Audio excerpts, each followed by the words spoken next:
नमस्कार, स्वागत है आप सभी का इस चैनल पर। दर्शकों, आज के इस वीडियो में हम बात करने वाले हैं जन्म कुंडली में काम नामक योग कैसे बनता है और व्यक्ति को अपने जीवन में वैवाहिक सुख कितनी मात्रा में प्राप्त होगा। विवाह का वैवाहिक सुख आपके जीवन में, दाम्पत्य सुख आपके जीवन में कितना है, कैसे प्राप्त होगा, कितनी मात्रा में प्राप्त होने वाला है। यानी आपका जो वैवाहिक जीवन है वो सुखमय बीतने वाला है या फिर दुखमय बीतने वाला है। दर्शकों, आज के समय देखा जाए तो ये विषय बहुत ही ज्यादा उपयोगी है, क्योंकि अगर व्यक्ति को अपने जीवन में वैवाहिक सुख प्राप्त नहीं होता है, अगर पार्टनर का सुख प्राप्त नहीं होता है, तो ऐसा व्यक्ति घर से ऊब करके घर से बाहर भागने लग जाता है। यानी घर आने में भी ऐसा व्यक्ति, ऐसा पुरुष घबराता है, डरता है, सोचता है वहां क्या करे चल करके, वहां तो कलह मच जाएगा भी जाते ही। तो कहीं न कहीं आपके जीवन में विवाह का जो सुख है, आपके दाम्पत्य का जो सुख है, वो कितनी मात्रा में प्राप्त होने वाला है, प्राप्त होगा या नहीं प्राप्त होगा, कुंडली में काम नामक योग कैसे बनता है, इस विषय को वीडियो के माध्यम से समझने का प्रयास किया जाए। दर्शकों, ये बहुत ही महत्वपूर्ण विषय है, क्योंकि व्यक्ति का जो दाम्पत्य सुख है वो उसका दूसरा लग्न होता है। यानी अगर दाम्पत्य सुख व्यक्ति के जीवन में नहीं है तो वो भी कहीं न कहीं व्यक्ति को जीवन से अपूर्ण कर देता है या दुखों की ओर अग्रसर कर देता है।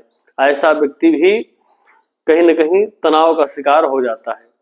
तो आज हम बात करने वाले हैं कि कुंडली में ये काम नामक योग कैसे बनता है, कैसे व्यक्ति को अपने जीवन में वैवाहिक सुख का पूर्ण लाभ या सुख प्राप्त होने वाला है। दर्शकों, सबसे पहले बात कर लेते हैं कुंडली के सप्तम भाव की। इस भाव को जो लोग ज्योतिष को समझते हैं और जो समझने का प्रयास कर रहे हैं उनके लिए भी बता दें कि कुंडली का जो सातवां भाव है, इसी भाव के द्वारा हम पार्टनर और विवाह का, वैवाहिक जीवन के सुख का विचार करते हैं, इस सप्तम भाव के द्वारा।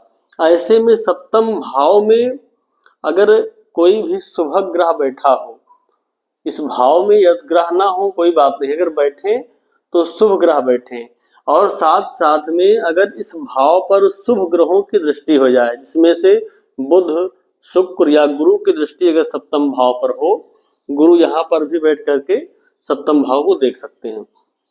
तो अगर बुध की, शुक्र की, देवगुरु बृहस्पति की, इन तीन ग्रहों की या इनमें से किसी एक ग्रह की भी दृष्टि इस सप्तम भाव पर पड़ती है तो वैवाहिक को सुखमय बनाने का कार्य कर देते हैं। वहीं पर अगर इस भाव का स्वामी जो सप्तमेश होता है, ये सप्तमेश भी जाकर के शुभ स्थान में बैठ जाए, दुह स्थान अर्थात त्रिक भाव में अगर ना बैठे, छठवें, आठवें और 12वें भाव को छोड़ करके केंद्र में बैठ जाए या फिर त्रिकोण में बैठ जाए और मित्र राशि का हो, उच्च राशि का हो, तो ऐसे व्यक्ति को अपने जीवन में विवाह का पूर्ण सुख प्राप्त हो जाता है। सप्तम भाव अगर शुभ ग्रहों से युक्त या दृष्ट हो, साथ में सप्तमेश जाकर के शुभ स्थान पर बैठे हो, केंद्र में हो, त्रिकोण में हो, मित्र ग्रही हो, स्वग्रही हो, उच्च के हो, तो ऐसे व्यक्ति को अपने जीवन में विवाह का, दाम्पत्य का भरपूर सुख प्राप्त होता है। ऐसा व्यक्ति जिसका सप्तम भाव मजबूत है, ये अपने कुल खानदान में बेहतर प्रदर्शन भी करता है, यानी एक अच्छा धनार्जन भी करने वाला हो जाता है, और साथ में पुत्र और पौत्र सबका सुख प्राप्त करता है। ऐसा व्यक्ति अपने संतान के द्वारा भी सुख प्राप्त करता है और अपने कुल में, खानदान में सबसे बेहतर प्रदर्शन करने वाला होता है। तो दर्शकों, कुंडली में अगर सप्तम भाव शुभ ग्रहों से युक्त या दृष्ट है तो व्यक्ति को वैवाहिक सुख अवश्य प्राप्त हो जाएगा।